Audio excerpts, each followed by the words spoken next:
Good evening, ladies and gentlemen. Welcome to the OffGrid Enclave's first event about basic skills. When you plan to live off-grid life, you should be realistic about what you're able to do. Some things may be out of your control or not within your available resources. For an easy example, like most city dwellers are used to, it might not be as easy to just jet off to a store and get a quick snack or like some fuel or something in the middle of the night. Living off-grid is not as dangerous as some believe it is, but people should still prepare for bad times. There's a lot of things that can influence your life when you're outside the normal rural areas.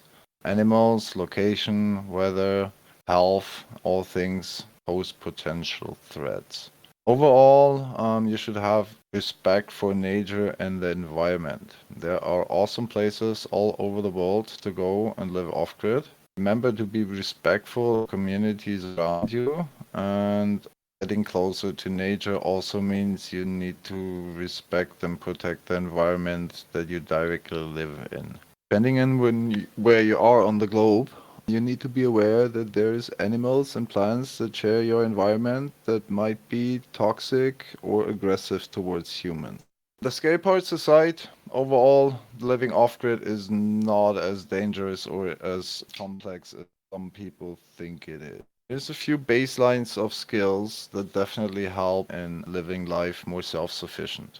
So we're gonna go through a few of them and I'll note a few points on each of them. First off, when you plan to live off-grid, you will need to learn a lot of skills and need to learn a lot of knowledge about technology and methods and how to do things. It does help a lot to have the ability to speak at least one international language, be that be English, Russian, Spanish, Chinese, German, or anything along those lines. The ability to have one international language is important aspect. In that department of language as well would be technical drawing to some degree. If you have a reasonable understanding of what plans and blueprints represent and you have the ability to draw them somewhat correctly, that is an international language. You can go to any place where you don't speak the mother tongue. You present a blueprint and a proper technical drawing of a construction site. Most of the professionals will have an idea what you want from them and how exactly you want it to happen. So technical drawings can be considered a very international language. Learning that is not that complex. Like the basics are literally done in 2-3 hours of YouTube tutorials. Like that is really not hard to learn. Alright, so coming up next on important things to know when you wanna go live off-grid is electrics. Energy is a very important part of today's life, and the ability to maintain and repair the basic energy system of your household very important for off-grid life. You don't need to be an expert electrician, but you should have a reasonable basic understanding of how your solar system works, how your batteries work, how your inverter works, what the issues are that could arise from those systems, and how to circumvent them. How to fix a easy fuse that is broken, and basic electronic stuff is important when you're living off-grid. Ain't nobody gonna helicopter electrician in because two wires got loose. These things are very uneconomical when you live quite far off normal civilization. Coming with that is also general working skills. You don't need to be an expert carpenter or an expert concrete layer or something like that, but the basic ability to use a hammer, a saw, a screwdriver, or classic tools is quite helpful. What comes additional helpful is a few advanced things like soldering, yeah, and the usage of more advanced tools like drills and stuff like that. That does help immensely when you're living off-grid. You need to be able to repair your stuff yourself, and if in doubt, on a quick note. If your stuff breaks in the middle of the winter, and it's freezing outside and the wind is blowing, you might not have the ability or the time frame to organize a professional workman that will repair your stuff. So having the tools and the ability to maintain your housing and the solid structures that you're in is very helpful. For that maintenance of the basic functions of that off-grid dwelling, depends how much advanced of technology you choose to have in your dwelling.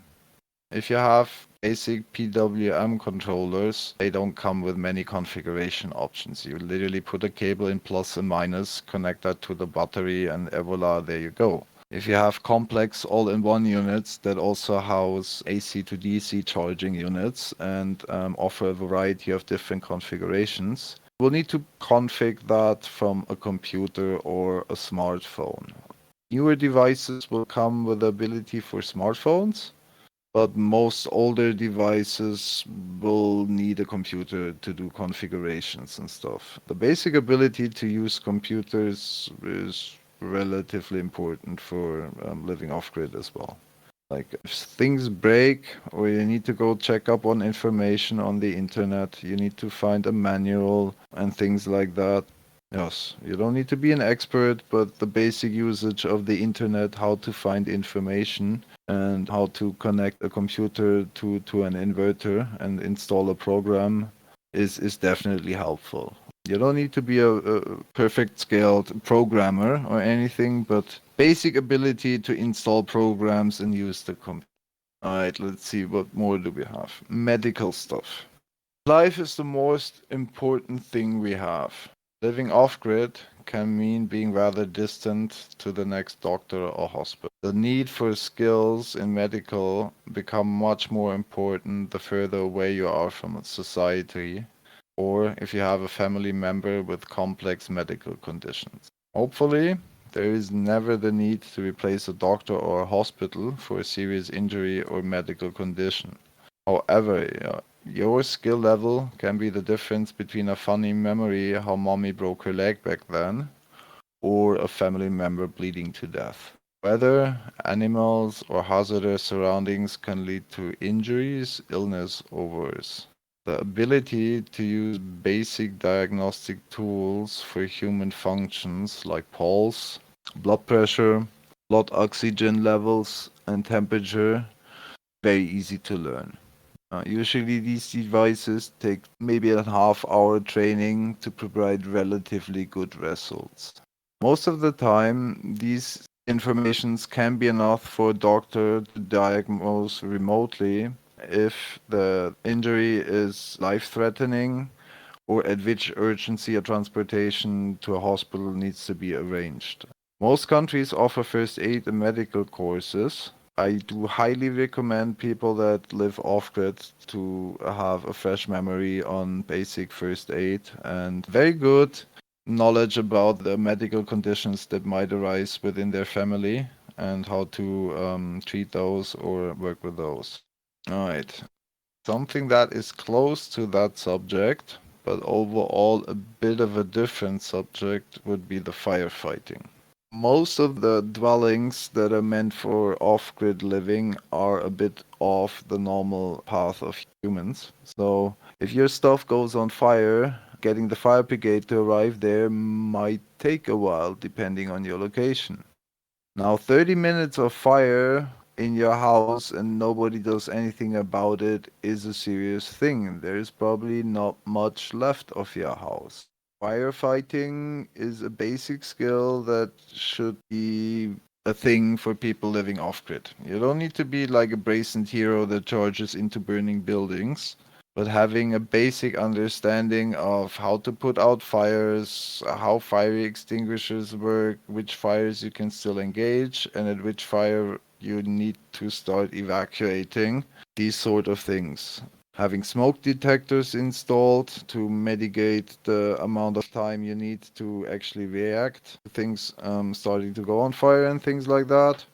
And having a general idea to not cause fire hazards in your house by having objects placed to the stove or anything cramped onto your inverters when they run at maximum capacity, or any basic stupid things people can do so electronics go on fire. Try to avoid those when you're living off grid. Things are much more serious when it takes half an hour to an hour for help to arrive. What helps overall is a reasonable level of fitness. Living off grid requires more physical work than living in the city life. Yeah, people should care about their health and people should care about their fitness.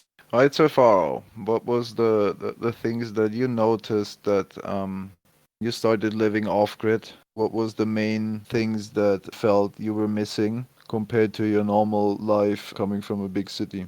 For me, the most important thing I was missing was the hygiene standard, kind of the showers, etc., and how easy it was to get in the city. While living on the off-grid, it is possible, but you need a little bit more work for it. That is very true. When you live off grid, you need to actually prepare a bit of technology to have running water that is warm. Like in normal city life, most, if not all, apartments will simply have running water coming from the tap. That takes a bit of adjustment. That in off-grid life, it takes a bit of effort to have that happen. Yes, and especially with off-grid, of course, there's a different kind of systems for off-grid and easier or demanding. But in general, you need to take care of your systems and know how they work.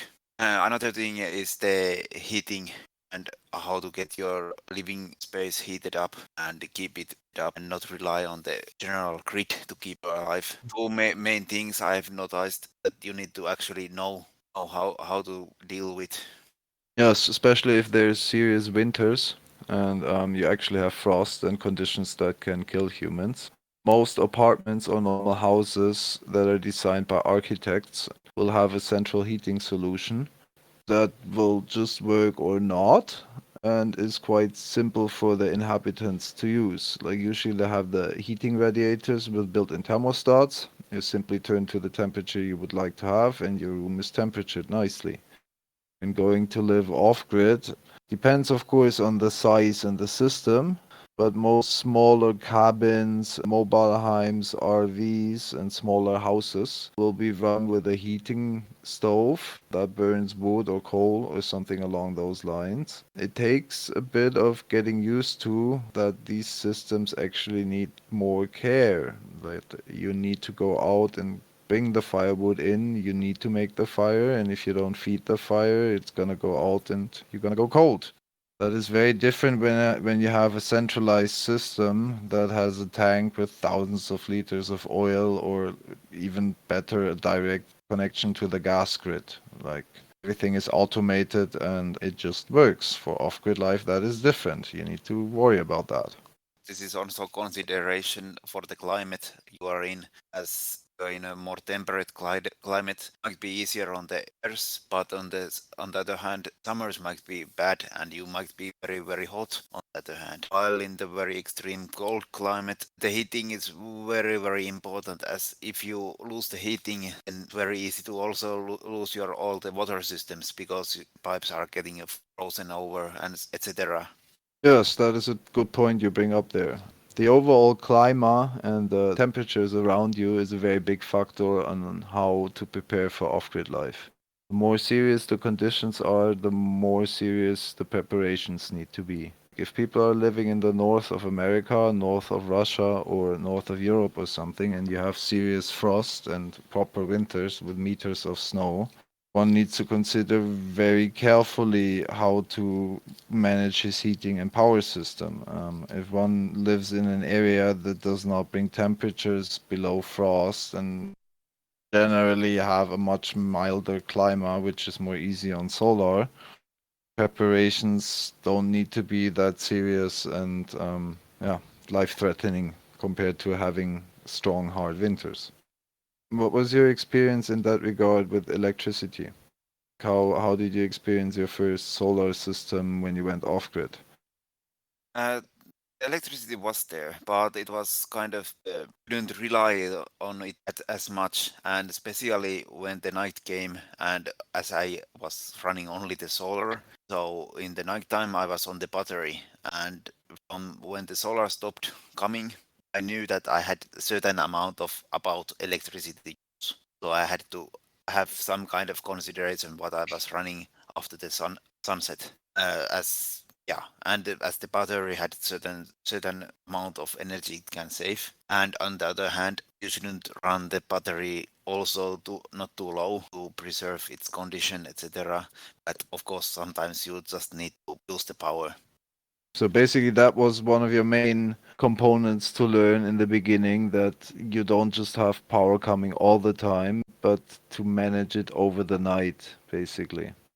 Yes, this and also the weather implications. Some days you don't have so much power, and how that affects your life. Like using high power demanding devices might not be actually possible on some days when the power is coming very slowly in. But on the other hand, when you see there's a nice sunny day coming up, plan the like a cleaning and vacuum cleaning on that day because then you have power, plenty of it.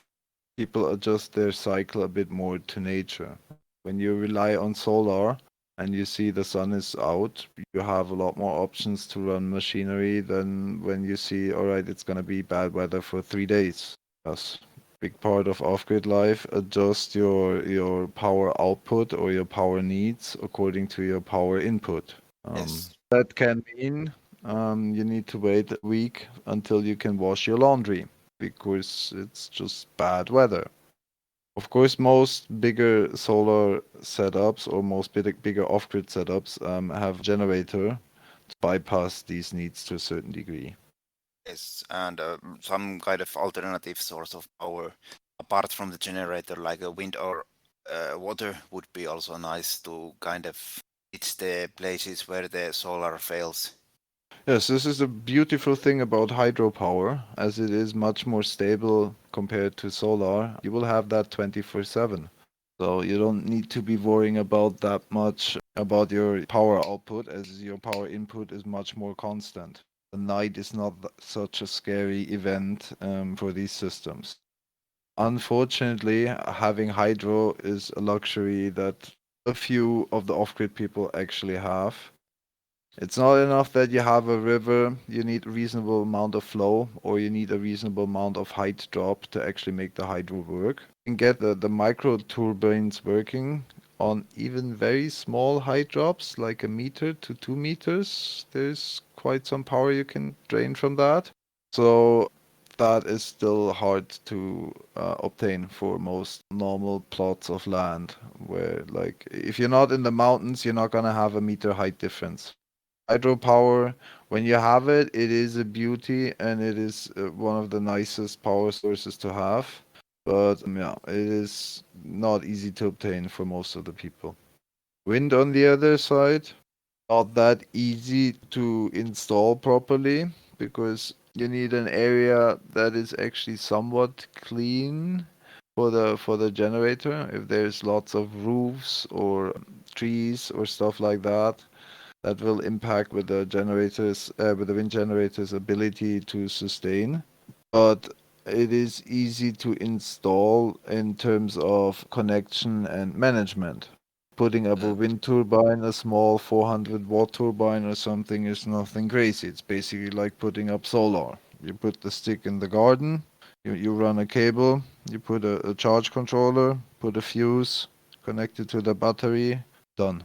Wind is also not as stable as the water, as the only produces when there's wind. As usually there's water for the hydro all the time, while the wind is going every now and then. And this also depends much on the location. If you're on the next to the seashore, where there's kind of always some kind of wind, that is very nice. But on the inland, it varies a lot more. Another thing that people often forget when they change from city life to a more rural area is rodents. Most of the city areas will have very little rodents. If any, it's usually quite easy to manage. When people start to live off-grid, they notice, oh wow, in nature there's all sorts of animals. There's slugs eating my vegetables, there's mouses coming into my house, and there's rats eating storage stuff. That is the thing. Insects, ants, all the good things that try to steal the valuable juicy stuff from your kitchen.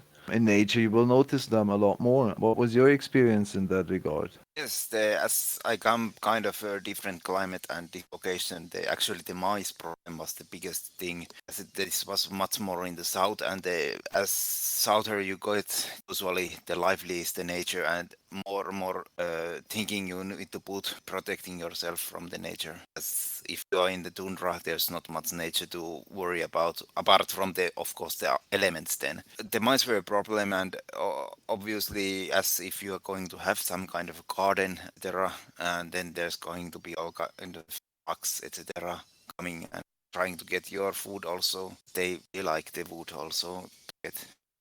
I see. So you did notice there's a big difference between your old life of the city and the new life of the off-grid style that yeah, suddenly you had mice in the house and things. Yes, the mice were the biggest problem eating, trying to get in your dwelling any way they try, especially in the autumn, trying to get the warm spaces as it was getting cold outside.